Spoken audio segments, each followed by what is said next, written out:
Welcome to another episode of The Mind of Reese. I am your host, Reese.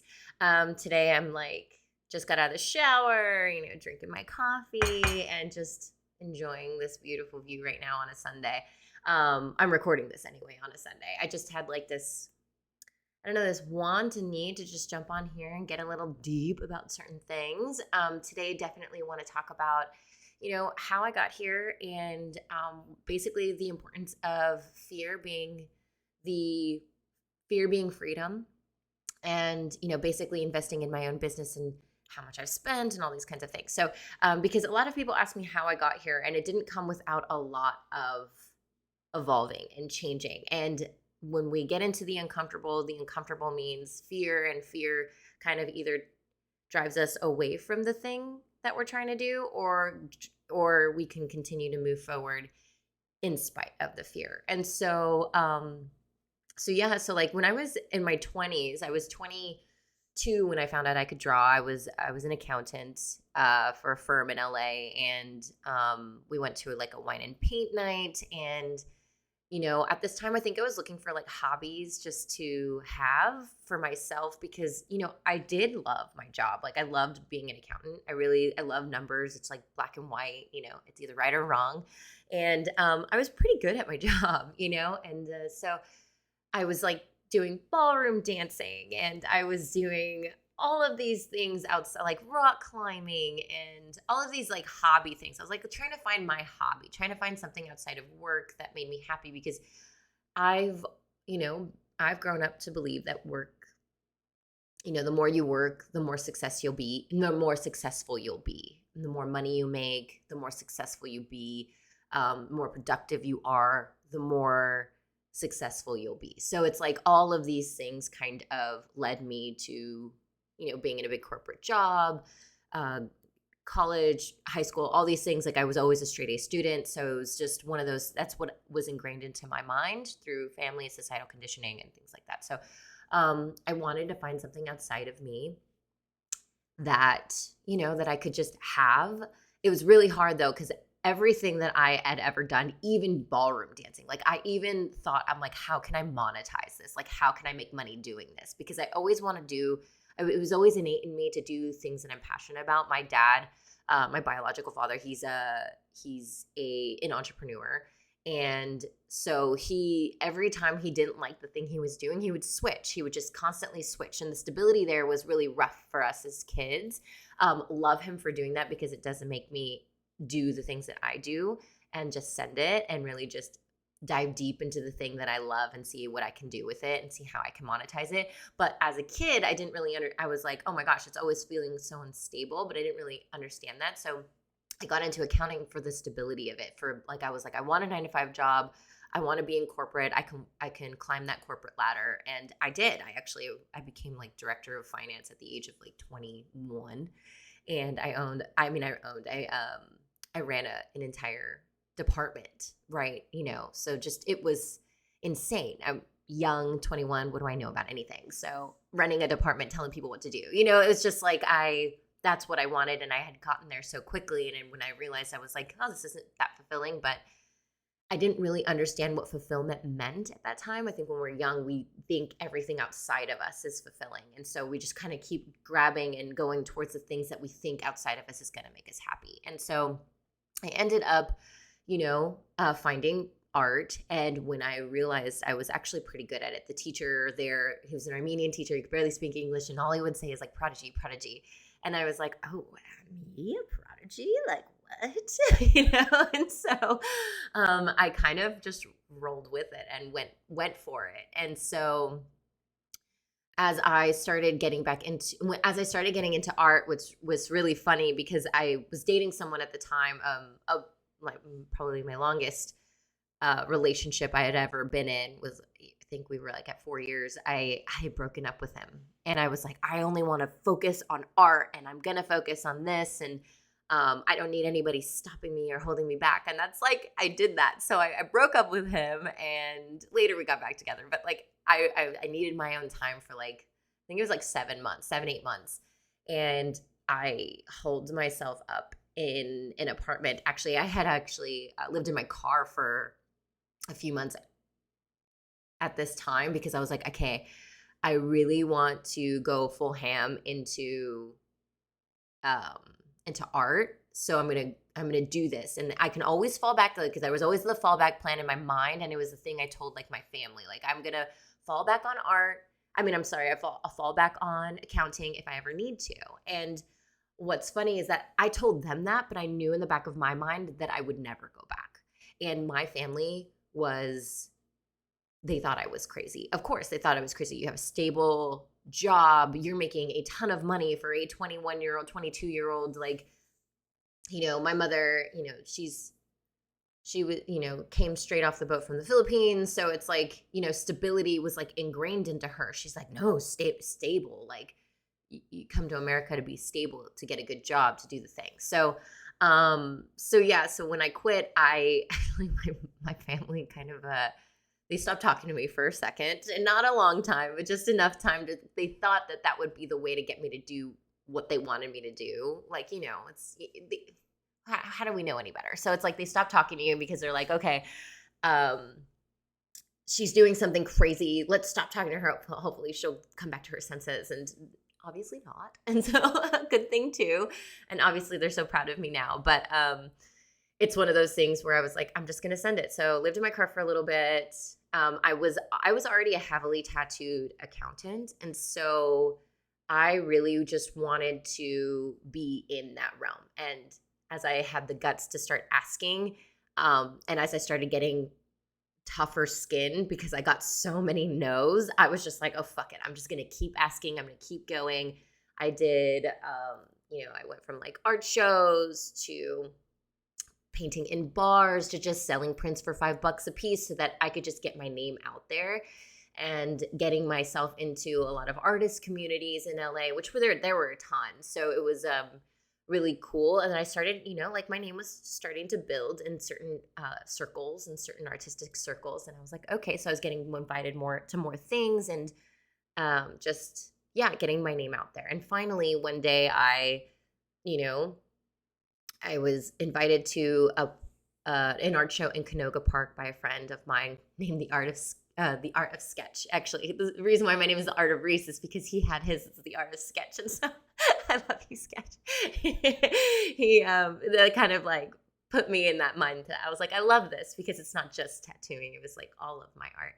And he had invited me to an art show, and I didn't want to go. It was in Canoga Park. It was in the middle of nowhere. I was like, ugh, I don't want to go to this. But there was something inside of me that just kind of went for it. And all of these moments are intuitive. Like, I'm not realizing that I'm listening to my intuition, but I just felt it in my bones to just go for it. And knowing myself, I've always grown up, thankfully, to just know that if I put myself into this, I can do it. Like in school, straight A's, my, like running and sports, like I was never really good at anything, but I knew I could get good if I just tried.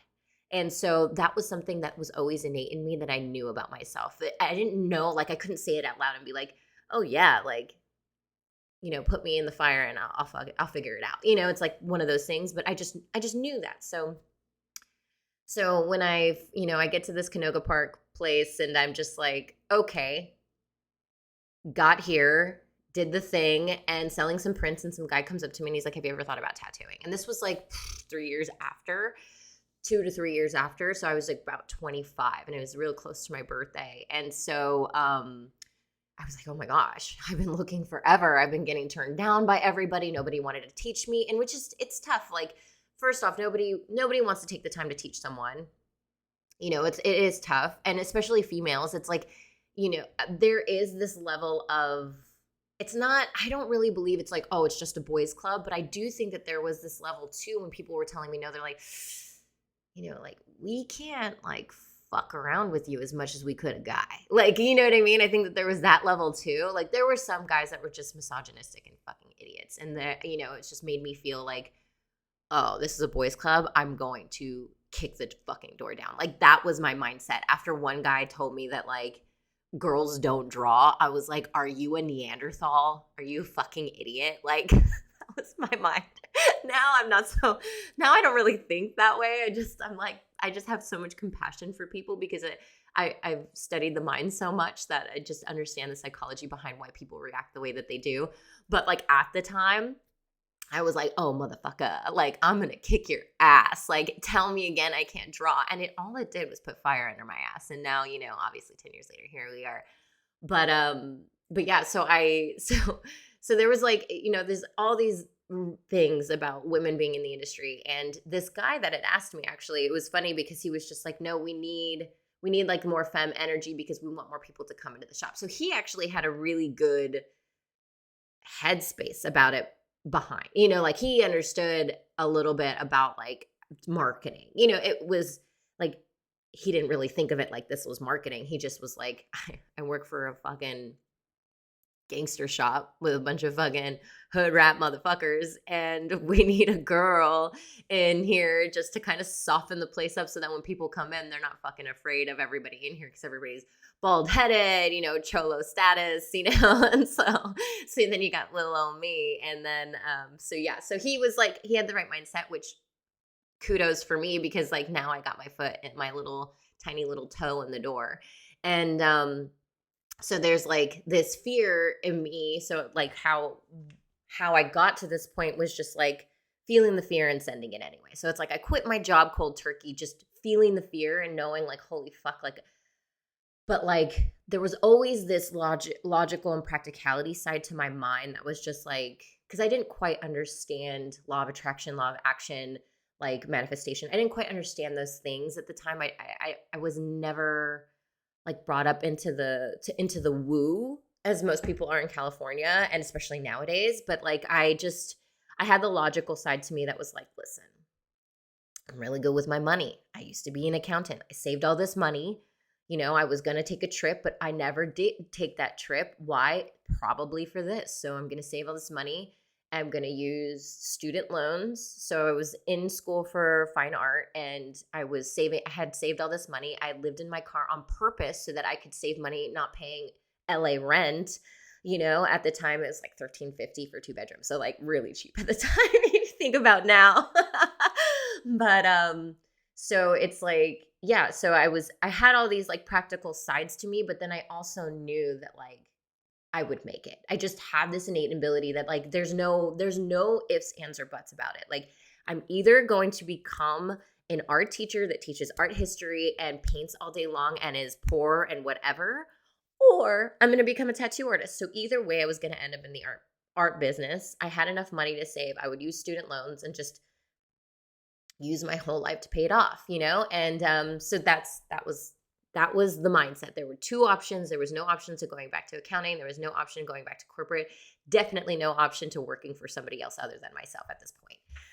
And so as I got into the tattoo industry, I was like, okay, felt the fear, did it anyway. Now I'm in, and now I'm fucking scared because I tried tattooing oranges. I was just like, there's just no way. Like I cannot teach myself how to do this. Like I need guidance. And I've always known innately that I need guidance. There's a lot of people out there that just like, yeah, fuck it, I'll just send it and do it and whatever.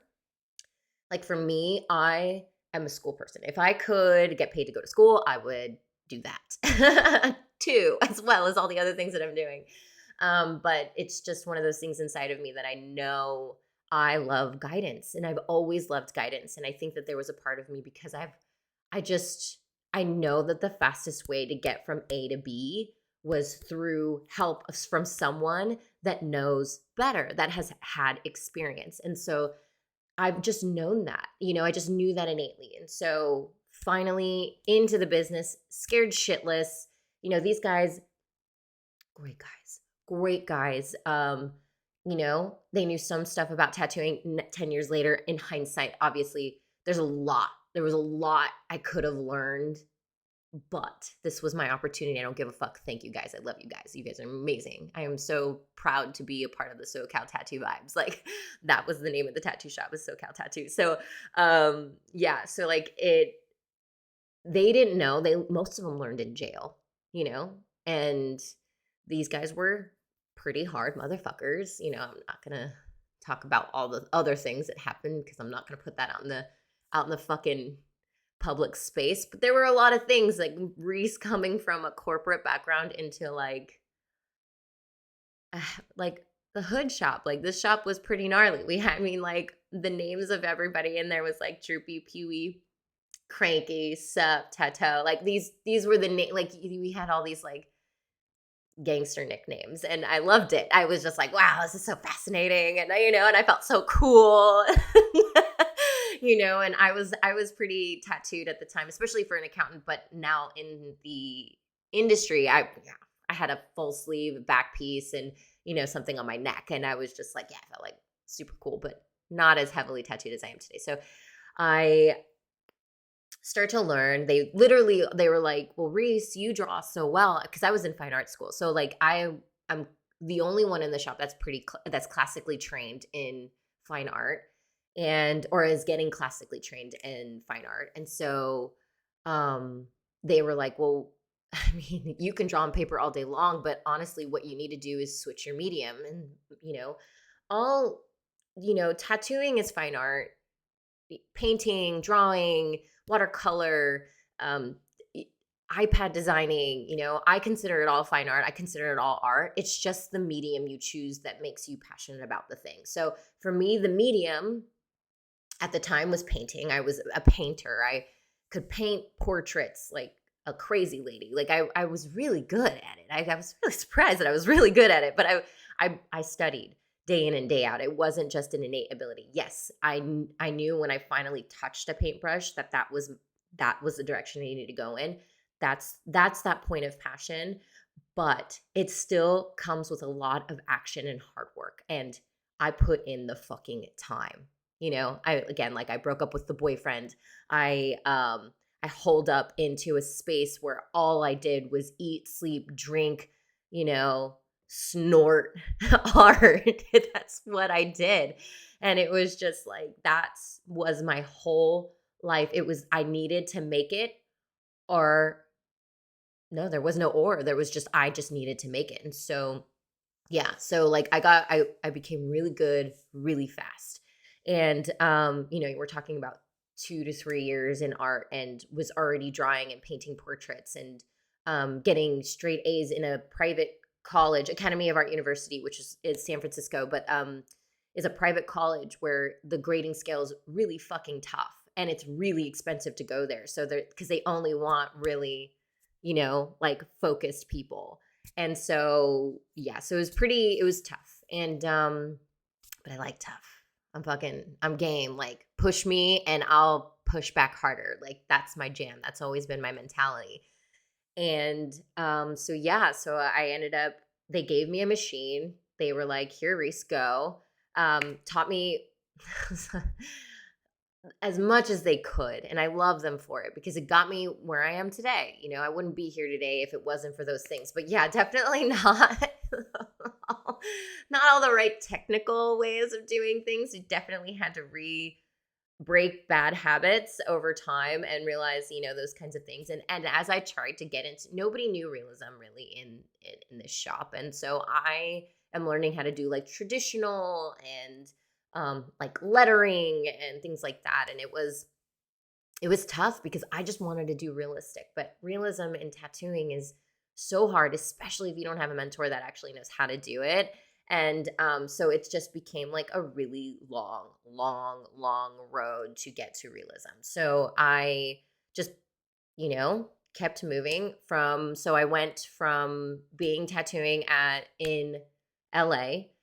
And then so the accounting firm that I used to work for was called Casting Network. And it was a online company for actors, casting directors,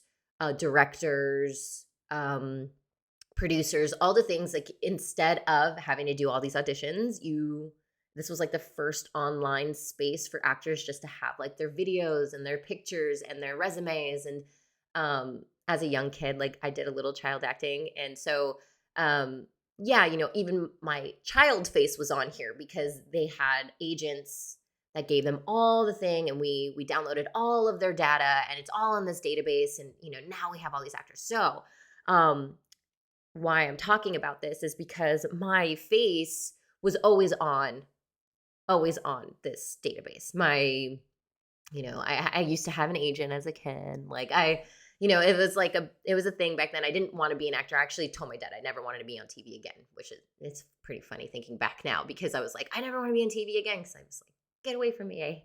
I don't want to do this anymore. And and then then I quit acting young.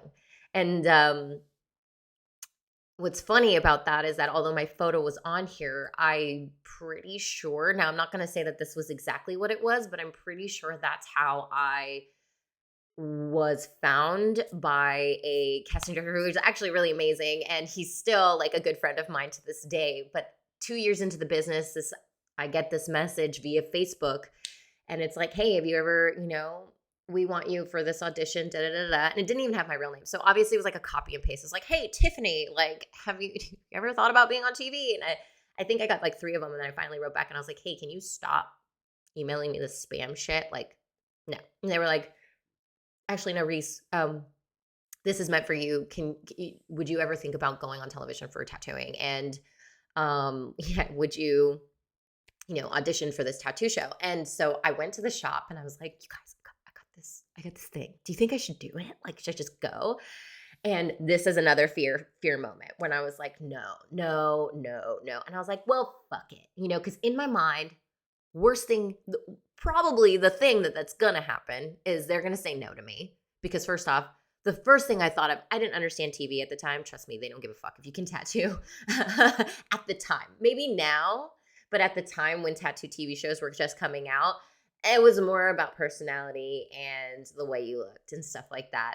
But I didn't know that. I was only 2 years into the business, and I was just like, yeah, they're not going to choose me. So why not just fuck it? Let's just put myself out there. And so I felt the fear, did it anyway. Again, another time, just putting another penny in the piggy bank of just trusting myself, trusting my intuition, trusting the fact that feeling uncomfortable is the way to freedom. Okay, just putting these little nuggets into my piggy bank of fear, feeling the fear and doing it anyway. And so I did this. I did the audition. I got the fucking show. I said no to that show. It was like Tattoos After Dark in some shop in Venice, and it was some stupid shit. And I was like, I don't want to put my name on it. Plus, the lawyer that I was talking to was like, Reese, this is a terrible contract. Like, you're going to be signing your life away for no money. And I was like, ah. And I also just didn't want to do it, I think, because I was so young in the business. I was like, oh my God, I don't have my tattoos on TV. Like, I suck. And then, so I did it. And I was like, oh, I'm proud of myself, whatever.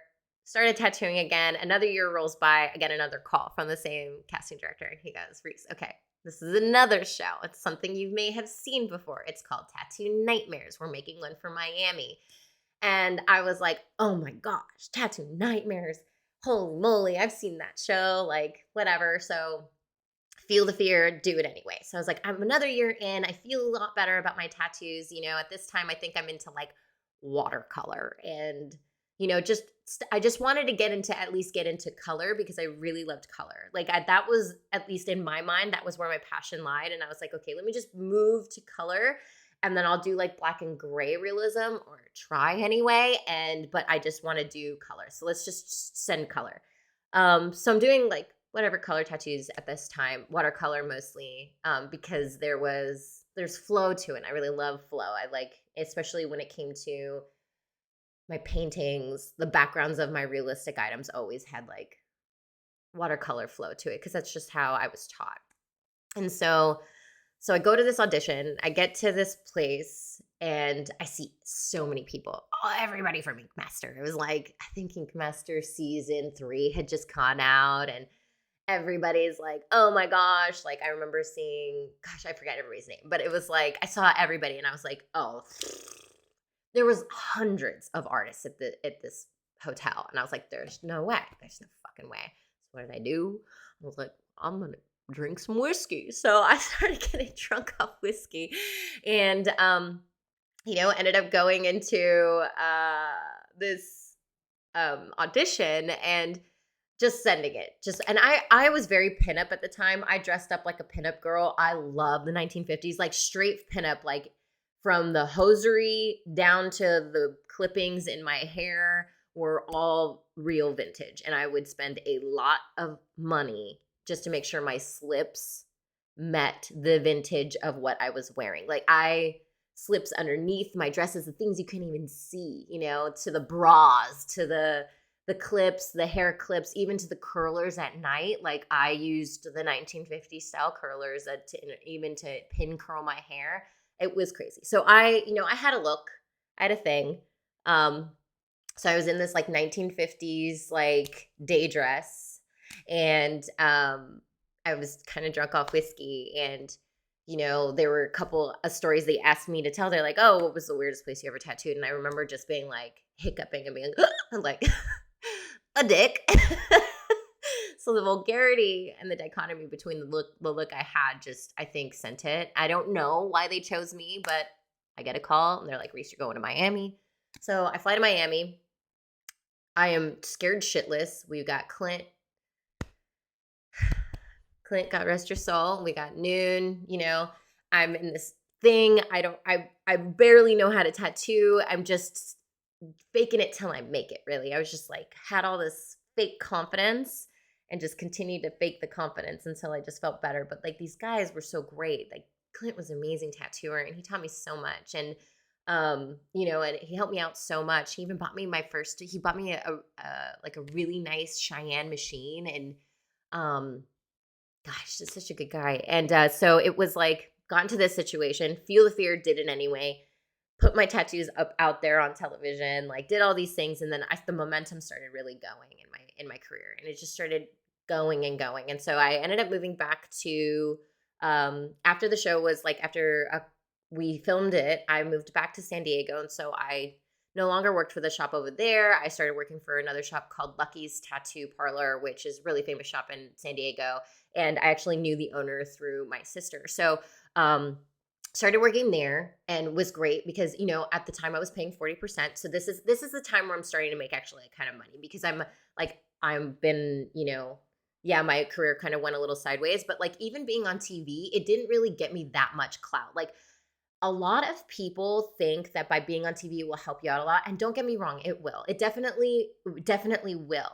But there was something in it that I was realizing. I was like, okay, why am I still not getting the clients that I want? So this was like where I started to really, I was like, I'm trying to understand what the fuck, like social media, how can I capitalize on this television show that I had just done? How do I get more people? And because we don't realize that the people watching TV doesn't necessarily mean they want tattoos. We also don't know that like what they're watching for. So, and I was just putting myself out there in any way possible to get as much attention as possible. It wasn't always the type of attention I wanted. You know what I mean? So we'll get into this a little bit more. So I am at this shop. I have okay clients. Like I'm maybe like 2 weeks booked out with any tattoos that I could do, because I was just trying to make money. I didn't understand anything about soulmate clients or the things that I teach everybody now in all of my coaching business and in my marketing and business, for tattooers.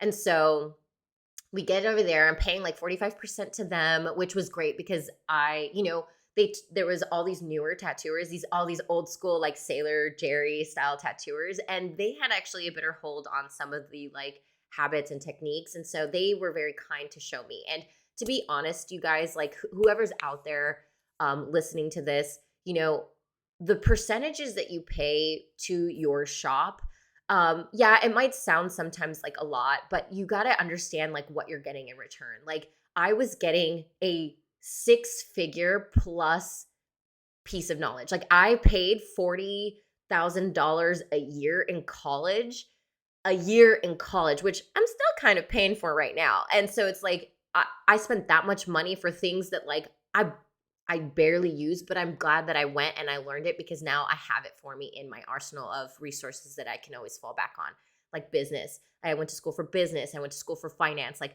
those things are in my arsenal as of right now. And now I teach business. I teach business for tattooers. So it's like, we have to understand that the people that we are surrounding ourselves with in these shops are actually, teaching us things. And this is a lot of money worth of knowledge. And so if this is where you're at and you're paying a percentage that you're like, okay, that I am getting what I want in return, then stick around. But don't hate on the percentage or what it's being offered just because it's like, oh, you think it's taking so much money out of your pocket. Because at the time, 45% was actually better than standard because 50% was normal. And then I've even paid 60. So I was like, 60% is way overboard. Like, I think for me, I think that doesn't even feel good to my soul to even ask for that from anybody. So like, I didn't want anybody asking that of me.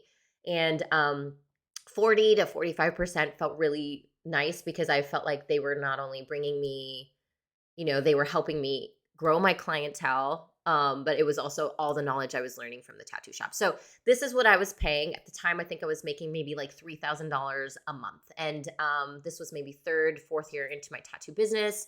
And so like that was really good to me. I was like, wow, I'm making $3,000 to $4,000 a month.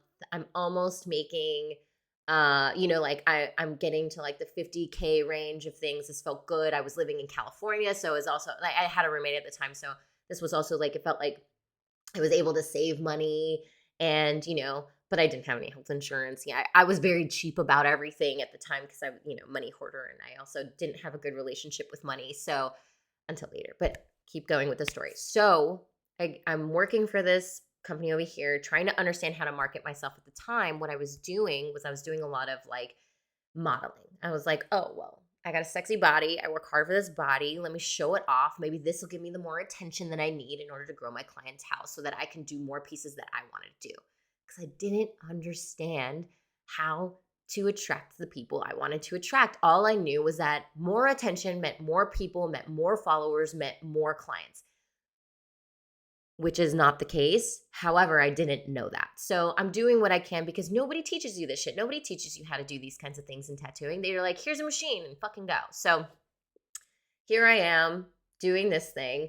I'm starting to grow my clientele. I think I'm about like maybe 3 weeks in advance, kind of doing tattoos that I like, saying no to certain things, like no more tribal, no more lettering. I was terrible at lettering.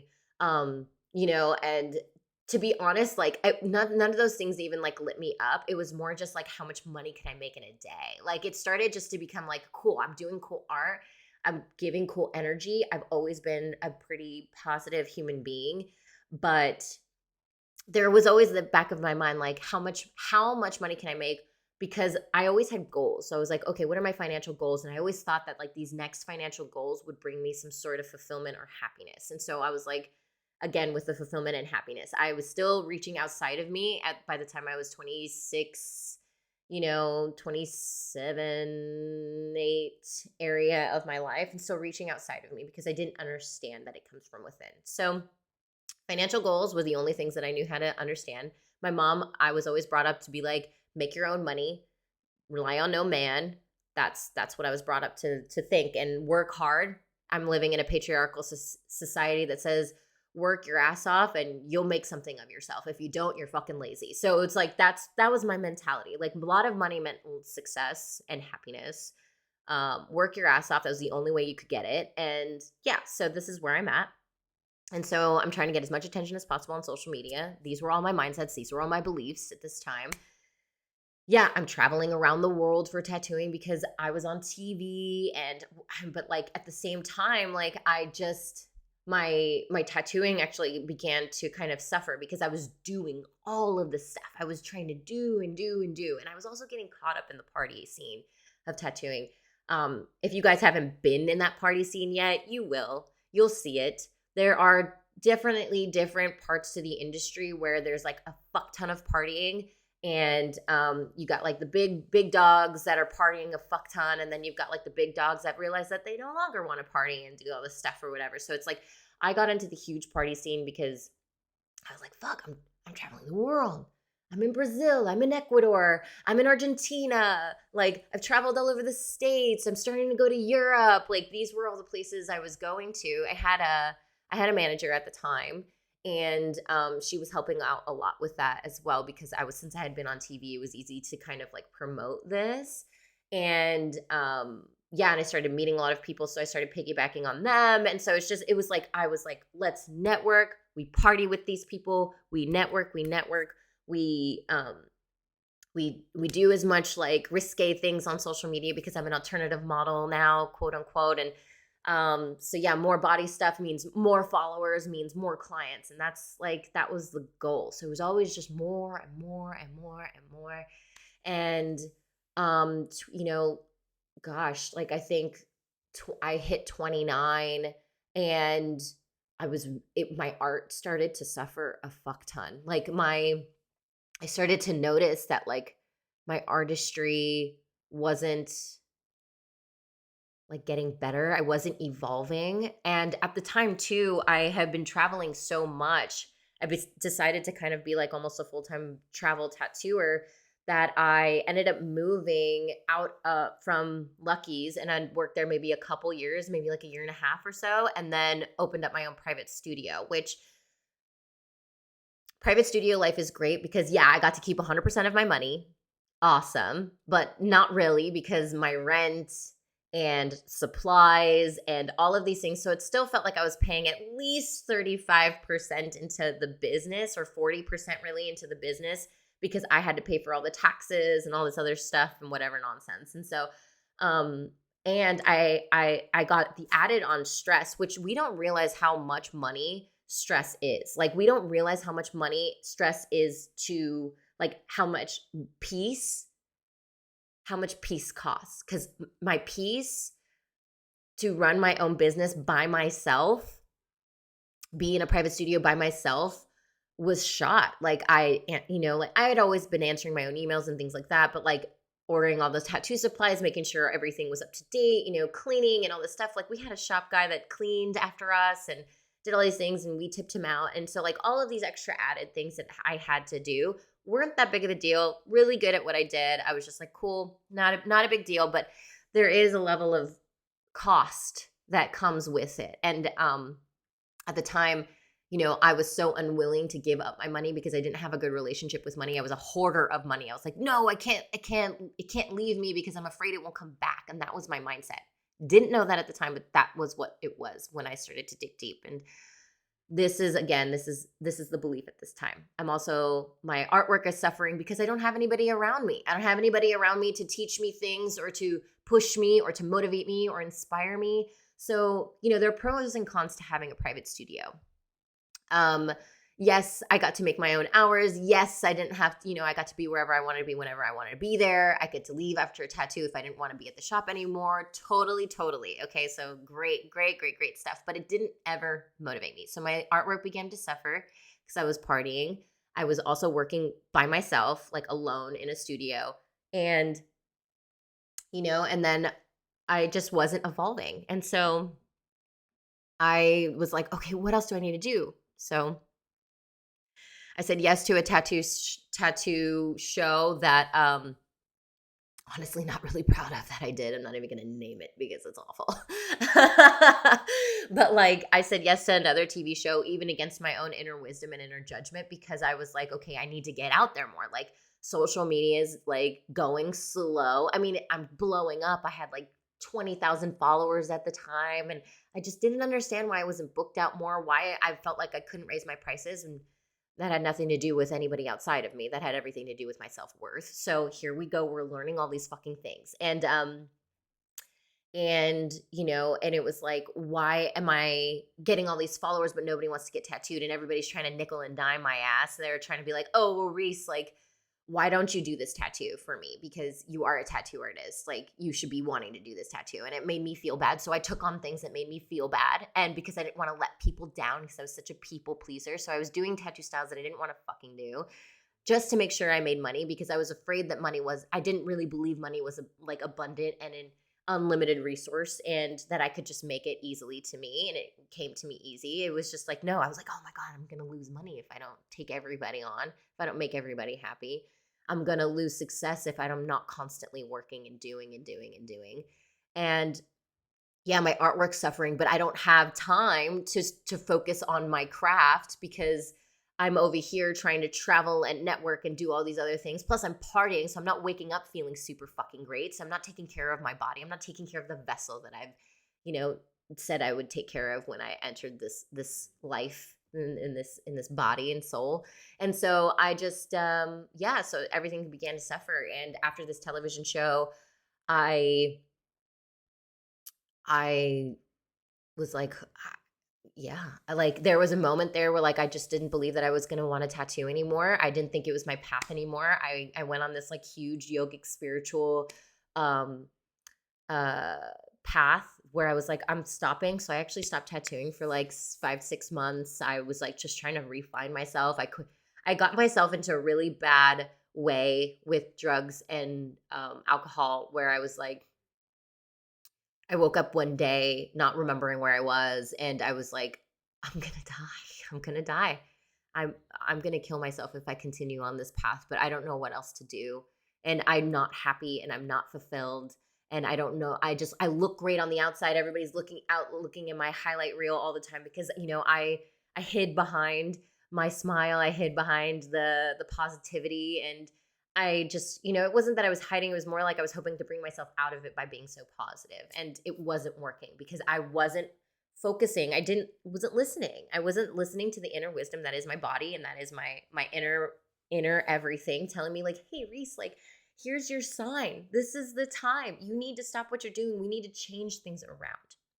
And so I went on this huge yogic spiritual journey, and went to yoga teacher training, did my like 300 hours in that, and really learned so much about the spirituality of things. And I didn't realize like how spiritual I was because I didn't know what to call it. Like my sister had sent me something so random, because she's not even like this. She's not like super spiritual at all, but she sent me like the Secret, and that was when it like all kind of started to click. I was like,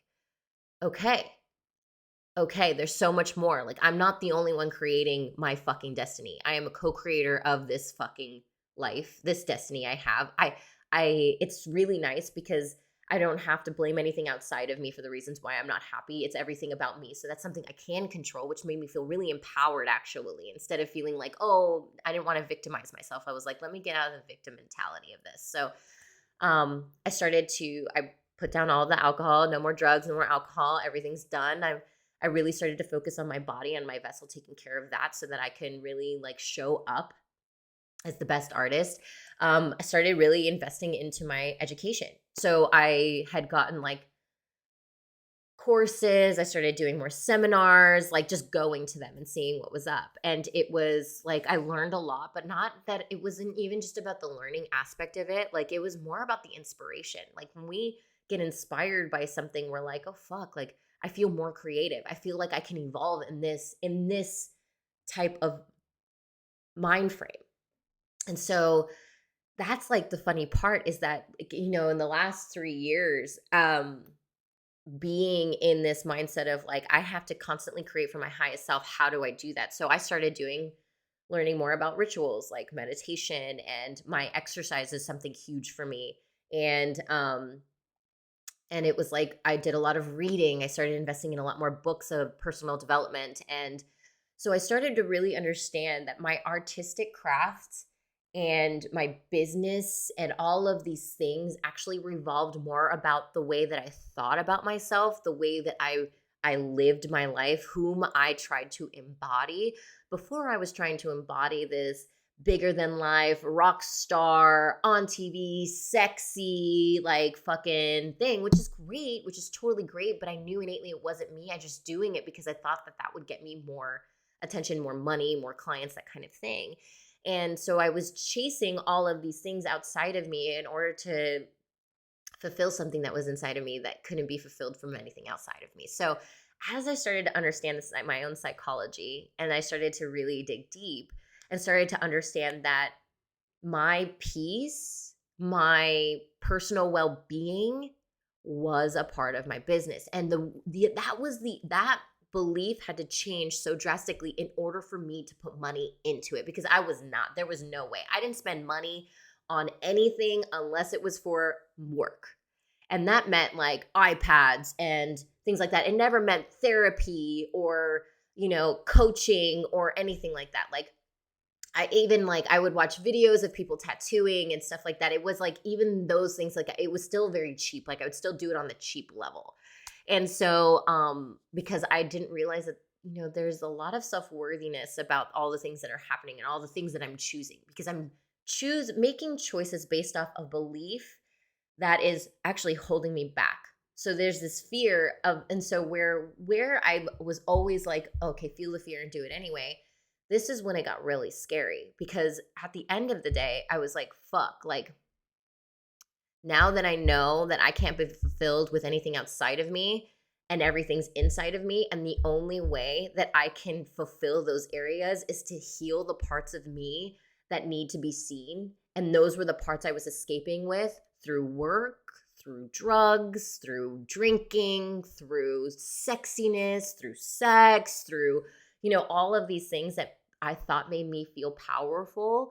And all it did was make me feel even more small and even less fulfilled. And so the scariest part to this whole fucking story wasn't the actual doing of anything.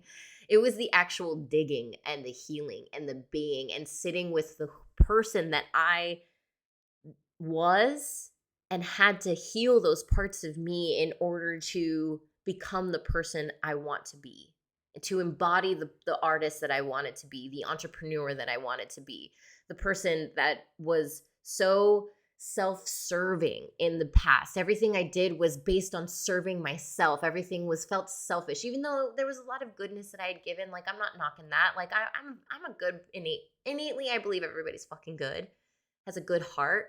But I just know that, like, I was a good person. I just didn't understand what I was doing. We don't know these things. There's no reason to berate anything about it. So don't berate yourself. Be compassionate with yourself. I've learned a lot of compassion for myself and for others.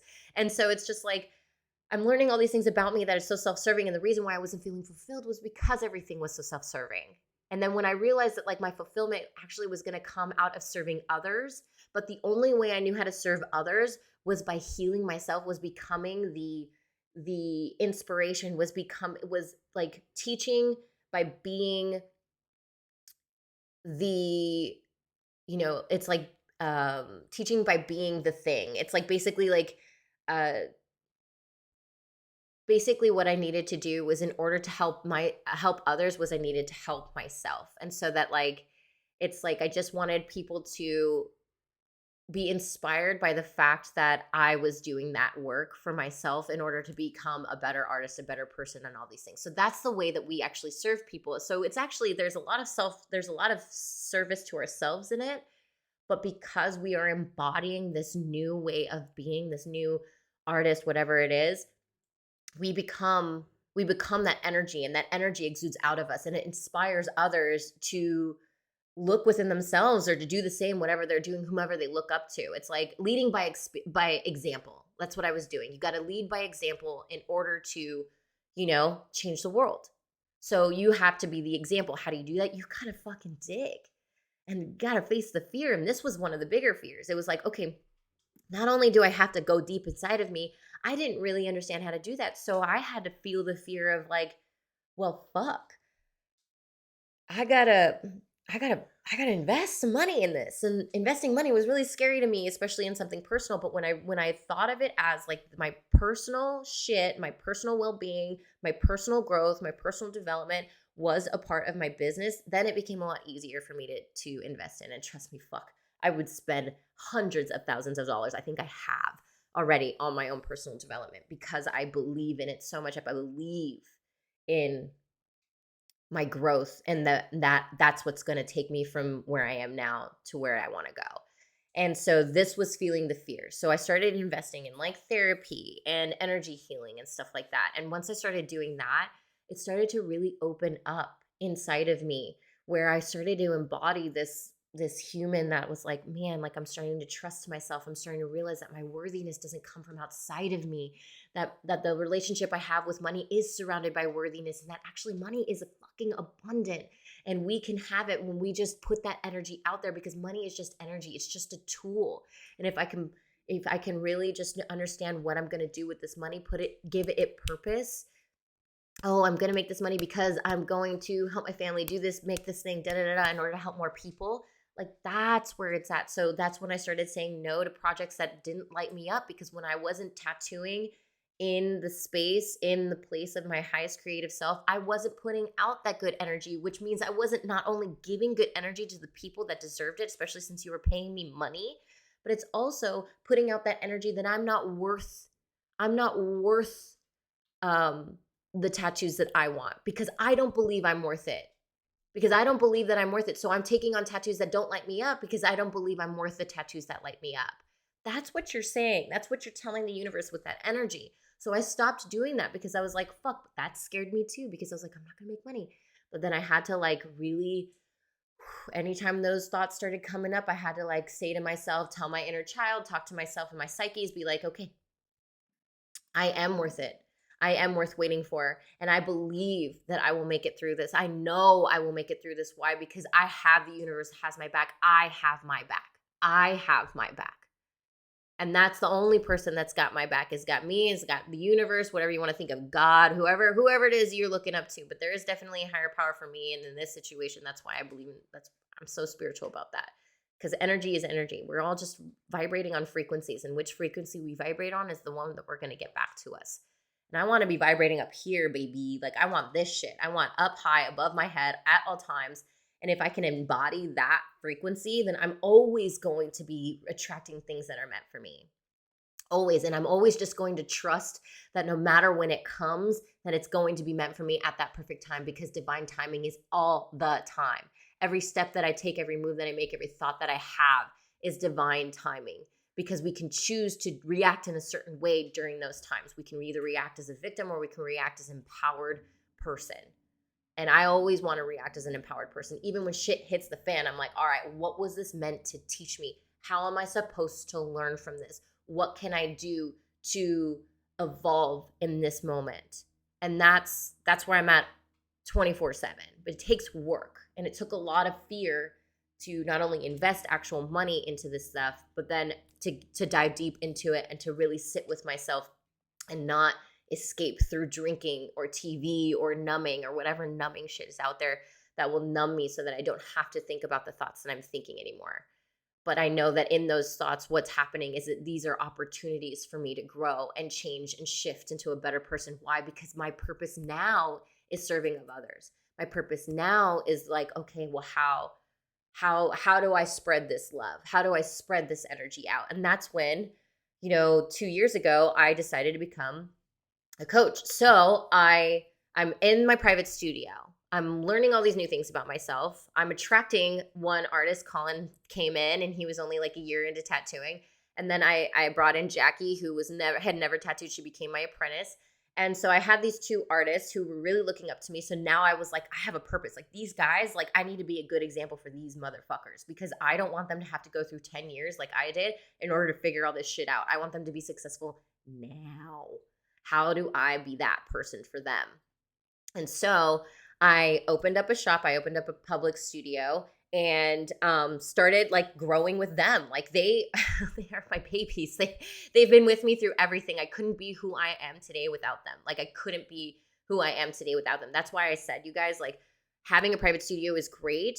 But when you start to become that leader, when you start to realize like, okay, I want to go out on my own because I want to lead myself, that's leadership mentality. That means that you're like, okay, well, since I want to go off on my own, I obviously believe that I've got this, but like it also is leading you in a direction that maybe it's opening you up to lead others. And when we're opening ourselves up to lead others, we got to do a lot of fucking digging, because it's a responsibility. Like I would never want them to think or do or whatever the things that I had in my 25-year-old self as they are now at 25. So it's like, no. Let me help them shift their limiting beliefs. Let me help them do all these things by doing it for myself first, because I know that like the only way that I can tell someone else to do something is by leading by example, because I can't tell anybody to do anything. I can't tell you to stick with me and believe in my dreams. I just need you to see me embody it, see the work that I'm putting in, and believe in that. And they do. They fucking do. And they love me and I love them. And so I had these two kids and I was just like, okay, let's go ahead and open up this shop together. They were super excited jumping on this with me. And then I also was like, fuck you guys, I want to be a mentor. Like I want to teach something. And this is when, at the time I was starting to kind of understand social media. I was like, okay, I just need to be posting the work that I need to be posting in order to get more of what I wanted to tattoo. I got to say no to things that don't light me up. And so this is all coming to a forefront, but I'm not really thinking, oh, I'm going to teach social media. Like that never came to mind. I wanted to teach mindset. I wanted to teach mental health, but I was like, how do I bring that to tattooing? Like, how do I bring this into this industry? And so as I started to embody more of my spirituality, I wasn't really even talking about it at that time. I was like kind of spiritual, sprinkling it here and there, but I still had a lot of work to do, inner work to do in order for me to really be like, I'm going to full send it. Like I was still afraid to be judged online for who I was becoming and evolving and changing. And, I was still trying to evolve and change in my style, my tattoo style, so that I could say no to certain things. So I was like, okay, we got to just say no to things. Like this is the first step. And then we can get into the teaching. And when I started getting into teaching, I invested a fuck ton of money. I think it was like 15 grand into this like group coaching, da da da da. And this was like the most money I'd spent ever on anything. And this was a group coaching situation. So it was just like I was with a group. And then since I bought into it, I went to these huge events, like Tony Robbins style events. And this is where I started to get really inspired because all these people were like me, not tattooers, but they were all like, I want to help people and I want to coach people and I want to do this. And I was like, I'm drinking the Kool-Aid, bro. Like I want to do this too. And this was again, so I was making $3,000 to $4,000 a month. Then I had opened up my shop, which brought me a lot more passive income, which brought my income to probably anywhere from like 200 to 250. And I'm still working like 6 days a week at this time. The kids are still learning, so they're pulling in weight, but I'm still the main breadwinner of the shop and everything. So I'm making like 200K, around that area at this time. And then this is like maybe 4 years ago, 3 or 4 years ago. And so I'm like 2 years later, I get to this point where I'm like, I want to be a coach, but I don't know what kind of coach I want to be. And then I go to this influencers workshop, which was with all these people there. And I met this hairstylist who teaches hairstylists how to do social media. And she's like, you should teach tattooers how to do that. And I was like, well, I mean, okay. I know how to do social media, but I didn't have structure in it. So I was like, okay. So full send, thousands of dollars later with all the coaching for social media, started teaching social media. And it started to become, I was like, okay, so there were two things that happened. One was that a lot of people did not like it. They were like, Reese, stay in your lane. Like, especially old school tattooers. They were like, I don't even fucking try. Don't teach business. Don't even do it. This is stupid. And then I had my next fear feeling. So a fear that I was putting this out in the universe, fear that I was kind of touching on my spirituality and touching on who I authentically was. And then there was also fear on launching. So this was the next level thing that I was doing. I was like, launching. Wow. Okay, launching. Like, how do I launch a product I've never done before? How do I do this? So again, more investing in money. So I'm thinking I'm about 50 grand into my investing of things at this point. And that's a lot of money. Cause I didn't, every penny I made was back to the shop, back to the kids, back to everything else besides myself. Like there was no money for Reese to go and do whatever she wanted. Like I still wear my high school clothes because I choose to want to fit in them, so I don't have to spend any more money in clothing. So I'm like understanding launching, and now launching is putting me back into the self-worthiness box because like only 5 people signed up for the first one. And I was like, oh my gosh, nobody wants this. Like, what am I doing wrong? And I didn't realize that it was nothing I was doing wrong. It was my divine journey. I needed to go through these things to learn more about myself in order to embody the coach I wanted to be, in order to get over these humps of worthiness and holding such expectation on things, and it was just like these moments, all these growth moments happening for me. And then this is when I started getting good at coaching. I was like, okay, I'm going to get good at this. I'm going to get better at this. These 5 people, they're going to get the best out of me, these 5 people. And then the next launch happens, 5 people. And I was like, what the fuck is happening? Like, I thought I'm doing better at this. And I was just like, okay, so what's the structure? So I started taking coaching on launching and email lists and email marketing and email campaigning and got really good at that. So I'm great at structure. But what we don't realize as artists, as educators, as coaches, or whatever it is that you want to be in this industry. So after, leaders, really leaders as well. It's like you could have all the structure that you want, A, B, C, D, and it'll get you places. I'm not going to lie. It'll get you places. But when you don't embodying the word embody, people don't really understand. It's when you believe that you are the thing that you are selling. You are the thing that you are online. Like, again, I had to shed the layers and shed the layers and shed the layers and literally get butt fucking naked to myself to show all the parts of me that believed certain things that were holding me back, in order to release those beliefs, create new beliefs, and constantly continue to, ingrain it into my mind with habits and rituals and things like that. And it started to become where now it was like every day I was feeling uncomfortable. Every day I was showing up more authentic and more myself. And it was becoming hard and it felt tough. And then there was this one day where I was like, holy fuck, like here was this breakthrough.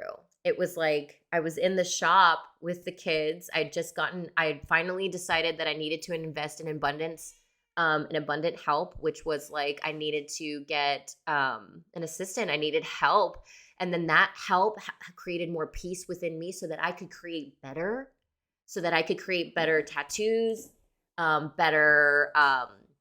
just better courses and things like that. Hey, Goose, stop.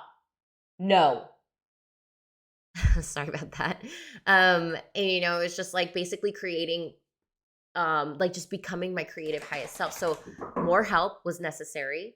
It was also, and I also had another tattooer that came into my space. So it was obviously that all this releasing I was doing, I was allowing for more things to come to me. So like the 5 people that kept signing up for my courses, I was like, I didn't really understand why there was only 5. It's because we only have so much capacity to hold into ourselves. If we don't release the things that are inside of us, we can't invite more things into us, into our space. And so the more I started to release, the more things started to come to me. And I was just like, okay. And the more I started to vibrate higher, because I was like, okay, I'm releasing these beliefs about myself. I am becoming these new beliefs that I am, that I'm adopting. And now more things are coming. So this next launch after, so not only am I teaching launching to my artists, because I'm like, listen, your books are opening. Even if you don't have books open all the time, here are your books opening. We're going to create these things for you. So the 45 or 40% that they pay me now is starting to realize that they're like, wow, Reese, because I've got them assistants. I've got them launching. Like we do all of their launching. We do all of their emailing lists. If they don't want to check their emails, they don't have to. If they don't want to check their DMs, they don't have to. I make sure that they have all the supplies they ever will need. I take them places with me. They believe in my dream. Like this is me becoming the leader. This is the reason why they are sticking around and they stuck around for so long. It's about like creating the dream, but embodying your dream and people being in that energy and wanting to be a part of that dream too. They see it in you and they want to be a part of it. That's what a shop is all about. It's supposed to be inspiring people to want to grow, change, evolve, and shift. And so that's why my kids stay with me. So that's why in my coaching, I'm like, okay, let me help people understand these things we need to embody as leaders, as educators, as artists in order to grow. So I'm teaching them how to launch. I'm also teaching them their mindset. And so I'm becoming the leader in this. So it became from me being a tattoo-preneur by myself, making $3,000 a month. Then it became me with a shop and making about $2,250, going on to $3,000 a month. And then now as an educator, I'm helping other tattooers do all these same things. Now I'm a tattoo artist, a tattoo shop owner, and a tattoo educator, coach, and mentor. Now I'm in this abundant state of $500,000. And I reached that in 2021, which is crazy because I wasn't even doing that much coaching in 2021. I was still trying to embody because 2021 was still my first year and a half into the coaching biz. And then I've embodied it so much to the point where this year, my first launch of the year, not only the most people signed up, but also my biggest launch because I raised my prices because, again, I had to dig deep. I had to find the area in me where I still felt that I wasn't totally in my worth, that I wasn't innately worthy of all the things that I wanted without having to do anything, without having to be anything more, just being my own authentic self. And when I started to realize that, when I started to embody even more, my first launch of this year was the best launch I've ever had. I made $86,000 in this launch, in one launch in 3 months for coaching. I've been tattooing 3 days a week because I also raised my prices because I knew that my worth was worth it. And as I'm understanding all of these things, as I'm understanding this worth, by my first quarter, I've already made over, I think, 200 grand from the shop, from the coaching. And this is just cash in the bank. We're not talking about because like some of my coaching is like, we do it on a monthly, like you can do monthly payments.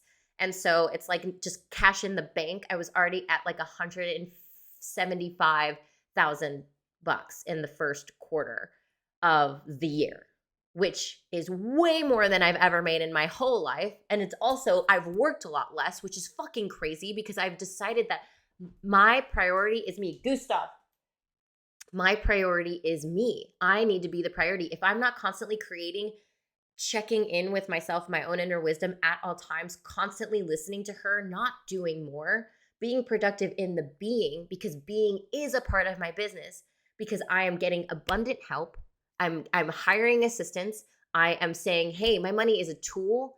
I'm not meant to hoard it. Let's spend this money so that we can receive more in, because I have purpose for my money.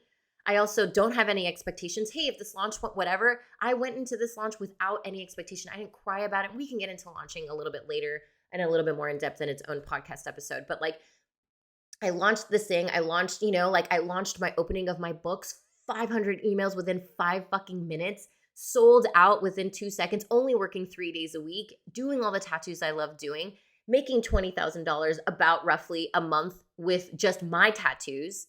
I mean, all that money goes back into the shop and all that money goes back to them and everything like that so that they can travel and do all these things. But that's my mindset. It's because I care. Like, it's not about the money at the end of the day. It's how many people can I fucking impact at the end of the day. The money just comes with that mindset. So that's where I'm at. Like, even if you are just a tattooer, you don't want to be a coach, you don't want to be a tattoo shop owner. If your mindset is there, helping the people that you are impacting with your unique brand of medicine, which is your tattoos, bro, sis, you guys are going to do it if that's your mindset, because you will always constantly be choosing, making yourself a priority so that you can show up in your highest self, which vibrates on a frequency of such a high level, which puts that energy out there, which only brings back more of that money, which is that physical manifestation of the frequency that you vibrate on. So that is my story in a nutshell. That is why I'm telling you, hey, feel the fear, do it anyway. But there's a lot of fear in being. There's more fear in being than actually doing, because we do and do and do and do and think that things are outside of ourselves. But when we go in and in and in, the scariest part is about learning who we actually are and having to take responsibility for the things, for the life that we've come to this point as. And I'm saying it's not your fault. Nobody's fucking fault. It's not your parents' fault. It's nobody's fault. We are only given the tools that we have come to with this life, the resources that we have, all the societal conditioning, all the your upbringing, what your parents were taught, ancestral. If you believe in past lives, which I do, it's like ancestral, conditioning and trauma and things like that, and everything around you that you've experienced that creates trauma and beliefs within you. That's what you've come up to until this point. But if you're listening to this, then that means that you can change, and that's the scary part.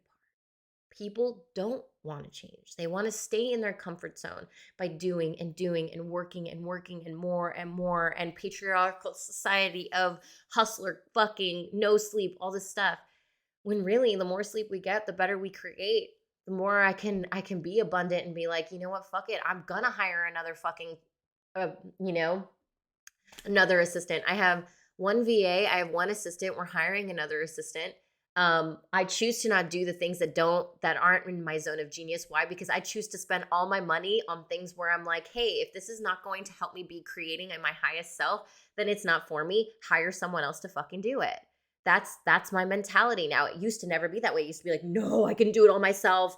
I'll check all my own emails. I'll do all the own DMs. I'll do all these things myself because I'm afraid to lose money. But that's not the case. When we dig deep and we frequency and money comes. And so this episode was meant to lead you in a direction, was meant to inspire you really, just to say, hey, like, I've been there.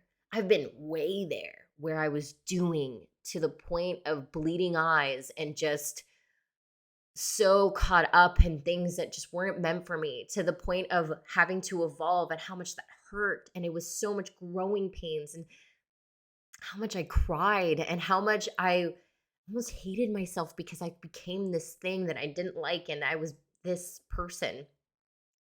And, cutting corners. I was cutting corners in my art because I was so tired. I didn't give myself enough grace and time. And now to this point of where I'm, on my way to, we're projecting to be, I'm hoping, over 600K by the end of this year. I'm expanding my tattoo shop. I'm expanding my coaching business. I'm coaching, I'm tattooing. I'm in all of my zones of genius. All the passions that I have created for myself that I get to be in all the time because of the inner work that I have done about worthiness and what I believe about myself and as an artist. And what's funny is as I started to do all the inner work, I haven't done any seminars, and I'm not saying that I won't do them or not saying you don't do them. You definitely want to do them. But like, I've already noticed how much better I've gotten in my technicality in my tattoo work, in my artwork, because of the beliefs I have about myself, about how I know that I can do. It's about intentionality. It's about being intentional with everything that I do. Now everything's intentional. Every thought I have, I'm like, okay, how can I help myself? This is intention.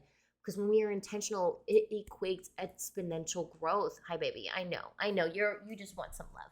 I've been on this podcast episode for a long time. But yeah, so we just want to be in it, baby. We just want to be intentional. We don't want to hold expectations, but we've got to feel the fear of just really sending it and really digging deep, because the more you dig, the more you heal within yourself, the more impact you can make, the more space you create within yourself to have more, to build a tattoo shop, to be the educator, or just to attract more of the clients you want to attract, to make more of that money that you want to make, to build that dream tattoo career that you want. It's not doable. It's actually absolutely doable, and it all starts with you. So I love you guys. I hope this episode was inspiring. I know it was a long one. I will see you in the next one.